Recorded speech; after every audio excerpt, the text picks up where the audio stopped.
Okay, tuli ku Ugandan lifestyle. Muli mutya mikono gyaffe abatugoberera gye musinzira yonna mwena abatulaba okuva Asia, okuva Europe, USA, Africa, mwena buli omu oli obenye okubanga otulaba. Olwokusatu tubeera ku 5-star Celebrity Wednesday ekulemberwa Alecia, bosschic lady, MC Cuts, eteekebwateekebwa okubanga tukyaza ba celebrities bo ne babeerawo ne benjoyinga life ku Pearl of Africa hotel esinga okubeera empanvu mu Kampala of course.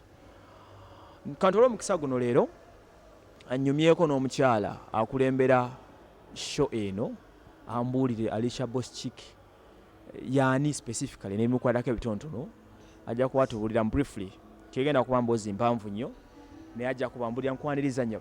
Kale sebona webale kunkyaza. Okay. Nange nsanyusa okusanga. Webale akazigo. Thank you. Yeah. Okikola otya okuba ng'onyirira skin eba nga terina bikuyiro like that? Sikola nnyo makeup. Makeup mukola lumu na lumu. That's why I look good. Yes, and I do sauna. Yeah. Okola nnyo sauna? Ani akola makeup ogwo omekola? Yeah, nze amwekola. Alecia bosschic lady. Kakati ensonga ya Kenzo emzaata kyemanyi obadde ogifolowinga obadde ogigobereranga gwe nandiyagadde okumanya in a socialite part of it oli tiimu ki? Nze ndi tiimu bonna aba. Yes, cause bonna batuufu buli omu mu ngeri ye. Lwaki wandisupportinze Rema mu kusooka? Rema like yazaalira Gayo omwana, so you have to do something ekiraga abalala bonna kyono mukyala wange cause ye yamwewa nasobola n'omugirira olubuto n'azaala omwana. Lwaki tomukolera kyayagala? Wemba sinaba kwetegeka nga nkyasonda kati ze Kenzo nkyasonda. Osonda bbanga ki 5 years bali bonna ng'era ng'okyasonda ku Kenzo. Kenzo ayina ssente sisobola gamba nti tasobola kukyala wa Rema. So okusaa ku kyenawulidde Kenzo agamba sente tezinaawa kuweera bulungi. Naawe ebyo bya bulimba tekisoboka. Just maybe guy yayagala abyongezeyo yet omukazi aba akula kitegeera buli w'oyongezayo n'oyongezayo akaddiwa kati awalina okukola ki okufuna another way okuva mu ekyo. Waliwo ekiseera bwe mutuuka kuba most of the people abali mu limelight nja kukuweerako example. Waliwo ekiseera w'otuuka ng'oyagala kitiibwa nga sente ozivuddeko n'ebirala. Yes, omukazi yenna agwa n'ekitiibwa cause bingi omukazi ayita mu bingi so agwa n'ekitiibwa. Kozi olwo mutuuka namwe ne mukkiriza nti sente zikyamala nga wiyita akatimbaga. Yes. Omukazi kyonna kambabuulireko mwenna abali eyo. Omukazi ng'omwagala mukuba embaga mwanjule mu bazadde bo naye akutwale mu bazadde be okitegeera. I swear oyo omukazi agenda bawuwo forever. Yo n'abagobagana nga twakola okuba embaga. Maybe abo babeera bebbanga ttono ne 5 years kati nga Rema mubeera mwetegedde buli omu obuzeebwe bwakola okitegeera. So wabanga mwanjudde oba ki olina okugumiikiriza. Yeah. So for Rema's case submission nga gwe gy'omuwadde nti omusupportinze. Namusupportinze nnyo. Nnyo namusupportinze because really she was happy kukyala kwe yabadde bulungi. So katongambi ne Kenzo mukwano gwo for Kenzo's case kiki? Kenzo kyenyinza omugamba yaraawo. Kenzo waraawo nnyo omukazi tebamubeeza we batyo wakate like ekisinga n'okunyiiza n'omuleka mu nnyumba for 2 years really. Yagamba nti kale dokita amututte naye ajja muwuliramu ozeseme ne betegeeza ki? Statement etegeeza bingi nnyo naye kansuubire tekiri bwe kityo nga bwe yakiyogera. Yes. Era Rema like proving abantu kyekyo Kenzo kyayogera. Yeah. oyo mukyala Alecia bosschic lady submission tujulidde nga socialite part yenjagadde veeyo abeeko kyatubulira about that. Now njagala abantu babulire about your nights zoba nazo from Monday to Sunday kumwezi nziraba nga nyingi. Yeah, I be with many nights. Like nkozeko n'amabaala mangi nnyo and they love me so much. Wednesday nga olunaku lwa leero, it's a Wednesday. We have a Meet Your Celebrity Wednesday. It's hosted by me, Alecia the bosschic, MC Cats. Yeah. So I have Tuesday eri more like tugambe kitya. But after party, it's there, but I'm planning to change it to another bar. Exo. Yes, ebadde ku Exo. Ate jjukira Tuesday first yali ku Liquid Silk, and Liquid Silk is about to open up, so like next month. So nyenda jizaayo to be a kinky Tuesday. Yes, because kinky nze yagimakinga, so you know. Then Thursdays and Friday? Friday mbeera ku Fame Lounge, everyone knows that. Thursday ngenda giteeka ku H2O Kololo. Yes. Oziba ziweddeyo ng'owummula? Ziba naye bimanya ebyange siwummula era obeera awo ne bagamba Alecia jangu okole wano. People love me so much because ndi hustler banange.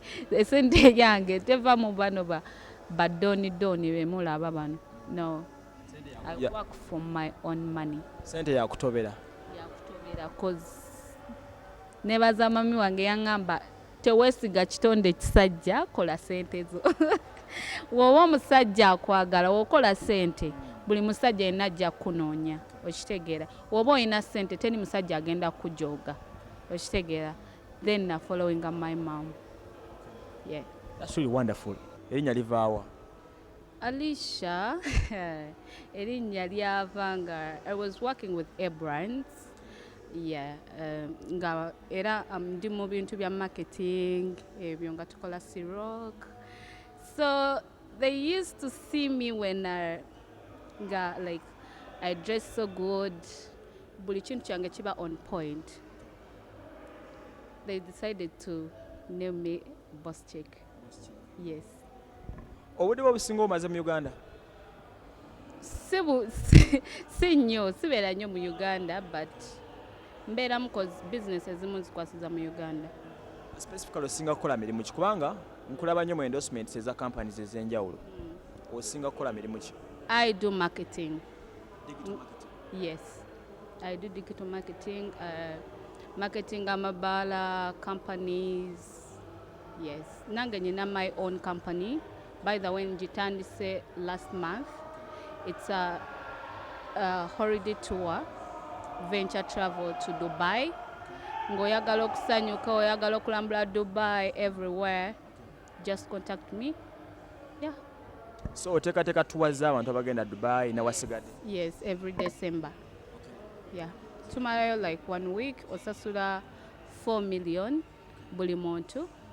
Then we go for 1 week. You look at a very young lady. Naye ekisinga okunsanyusa, you seem to be a hustler. Yeah, cause njagala nnyo okukola, sagala nnyo kudipendinga ku bantu. Cause mami wange yanjigiriza nnyo okukola, yaŋŋamba kola mu bulamu buno eno, you have to work hard.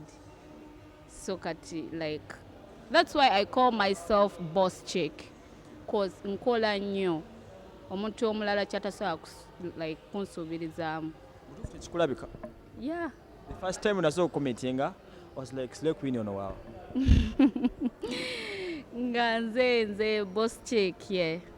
Not until ebbanga limaze nga nkola nammwe, nidde okamanya nti ddala okola oli serious. Yeah, nkola ndi serious. Natandika na Liquid Silk.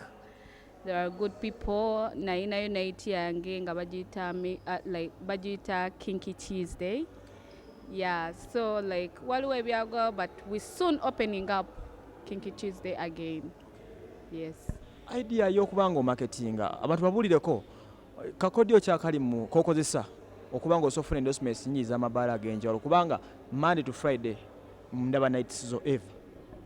you have to be you have to believe in yourself. Ekirala olina okuba ng'okola nnyo ate ng'olina emikwano, olina obeera ne connections, ekitegeera ate ng'okola ng'olaga omuntu nti okola cause teri agenda kuteeka mu bizinesi ye nga laba tolina kyokola.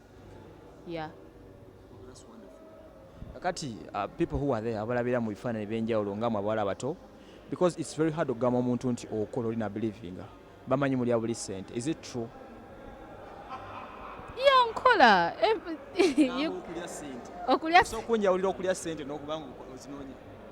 Yeah, wali abalya ssente nga bazirya bwe baba balina engeri gye bazikolamu, naye nze zange nzikola bukozi ne ndyoka nsaasaanya.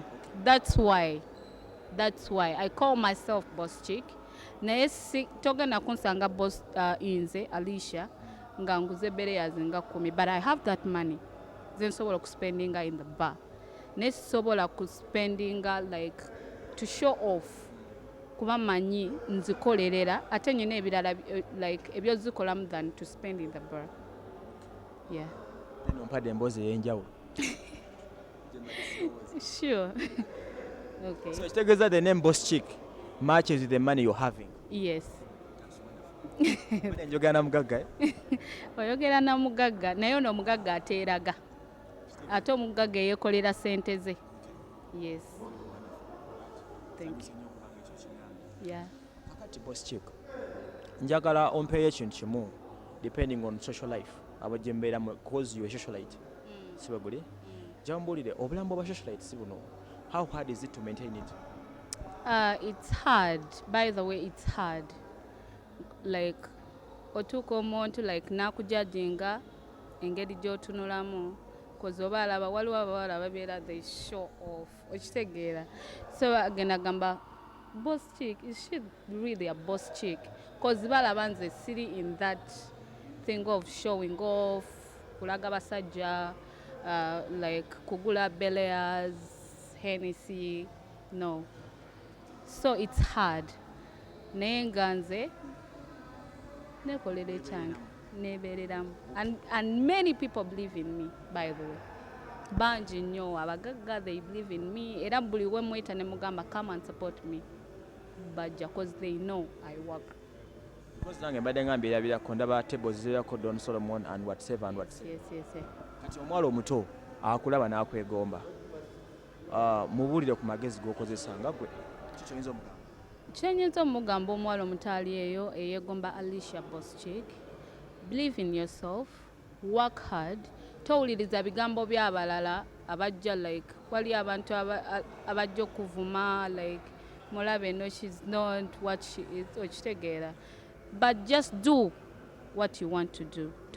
Tolowooza muntu kyagambye ogambe let me give up. No, kola ekyo kyowulira kyoyagala. I know you'll be successful. Omukyala gwe bayita Yvonne omumanyi? Yeah. Nze nakatandika omufollowinga, nawuliddeko waliwo olutalo wakati we ne Sheila olutonotono. Oli Sheila Gashu. Okay. Ono yategese night gye bayita Slayers, wajulireko? Yes. Oli nategeka bowlers.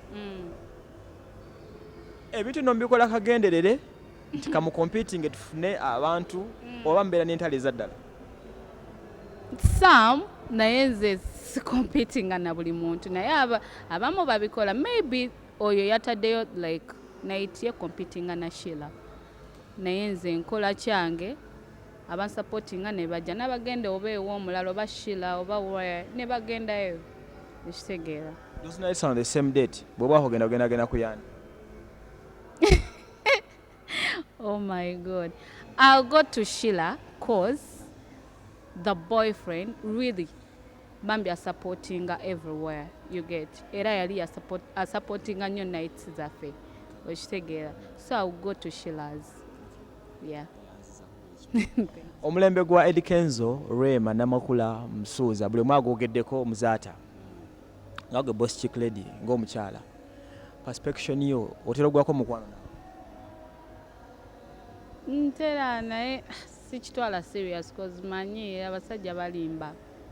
So ngwamu but Namwe baba ne controlling of course ate ffe tetuli bantu sooka ombula ekintu kimu challenge nga sinagenda wali challenge ki gy'olwo basanze emukono ga mutuufu kino because you guys you look so perfect nti waliwo ensobi ze mutagwamu oba namwe omukwano gubajja naffe omukwano gutujja cause tuli bantu gutujjako of course gutujjako naye like walaba nga kiganye ng'okita